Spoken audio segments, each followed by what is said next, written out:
பரலோக மன்னா. ஆகஸ்ட் 10ஆம் தேதி. பிலிப்பியர் 2ஆம் அதிகாரம் 1ஆம் வசனம் மற்றும் 2ஆம் வசனம்.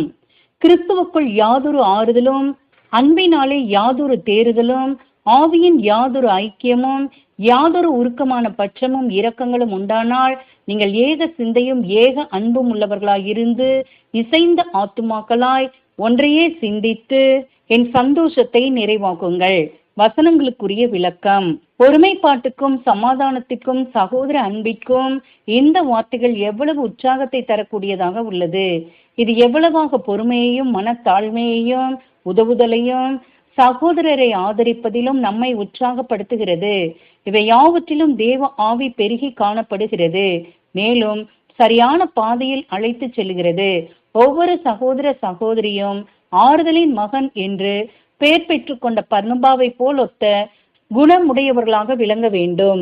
தேவனுக்கும் அவர் குமாரனுக்கும் பிரதிநிதியாக இருக்க நாம் சத்திய ஆவியினாலே நாளுக்கு நாள் பெருகி ஒவ்வொருவரும் சீயோனுக்கு, அதாவது திருச்சபைக்கு ஆறுதல் அளிக்க பிரயத்தனப்பட வேண்டும்.